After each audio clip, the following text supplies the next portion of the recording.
একটা আসন যদি বিএনপি না পায়, এই একটা আসন যদি জামাত না পায়, ওনাদের সরকার গঠন করতে কোনো সমস্যা নাই। কিন্তু এই একটা আসন যদি আমি পাই, তাহলে আমি বাংলাদেশে একটা ব্যবহারিক হাসপাতাল করবো। ব্যবহারিক হাসপাতাল মানে কি? রাস্তার পাশে পচা গলা, যাদের কেউ না, আত্মীয় স্বজনের মানুষগুলা যারা পড়ে থাকে, সেই মানুষগুলাকে নিয়ে আমি আমার হাসপাতালে রাখবো, আমি খাওয়া দাওয়া করাবো। এই কথা বলছে কে? এই কথা বলছে মানবিক শওকত, যিনি এখন পর্যন্ত একটা ভাড়া করা বিল্ডিং এ একটা অস্থায়ী ব্যবহারিক হাসপাতাল চালাচ্ছেন, শত শত মানুষকে ওখানে রেখেছেন, ওখানে নিয়মিত খাওয়া দাওয়া করাচ্ছেন। এই মানুষটা ভোটে দাঁড়িয়েছে নোয়াখালী 5 থেকে। আমি রাজনীতির সাথে জড়িত কোনো মানুষ না, কিন্তু নিজ বিবেকের দায়ে এই ভিডিওটা করছি, যাতে আগামী দিনে নোয়াখালী 5-এ কলম মার্কা বিজয়ী হলে একটা আমরা ব্যবহারিক হাসপাতাল পাই। বাংলার ইতিহাসে প্রথম একটা ব্যবহারিক হাসপাতাল হবে। মানবিক শওকত শুধু ব্যবহারিক হাসপাতালের মধ্যে সীমাবদ্ধ উনি থাকেননি, উনি একই সাথে ঘোষণা দিয়েছেন নোয়াখালীতে যদি কোনো গরিব মানুষ একটা ঘর যদি বাঁধতে না পারেন, উনি যদি ঘর ছাড়া থাকেন, গৃহহীন থাকেন, তাহলে আমি এমপি হয়ে আমি নিজের জন্য কোনো ঘর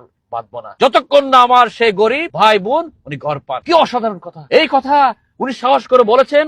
আগামী দিনে সে এমপি হোক বা না হোক, কিন্তু তার মতো কথা বাংলার এই সময়ে শত শত মানুষ এমপি পদে দাঁড়িয়েছে, কারো মুখ থেকে আমরা শুনি। আমি বিনীতভাবে অনুরোধ করছি, ভিডিওটা সবাই শেয়ার করে দেবেন, শুধুমাত্র মানবিকতার বিজয় হওয়ার জন্য। বিদেশে যারা যারা রয়েছেন সবাই ভিডিওগুলো আপনার নোয়াখালী 5-এর অধিবাসী যারা রয়েছেন আত্মীয় স্বজনের কাছে শেয়ার করে দেবেন, বন্ধু বান্ধবের কাছে শেয়ার করে দেবেন, যাতে আগামী দিনে সকল দলের ঊর্ধ্বে উঠে মানবিক শওকত বিজয় হয়। বিজয় হোক মানবিকতা, একজন নির্লোভ নির্ভীক সাহসী মানুষের বিজয় হোক। নতুন বাংলাদেশ গঠনে আপনি আমি আমরা এগিয়ে আসি।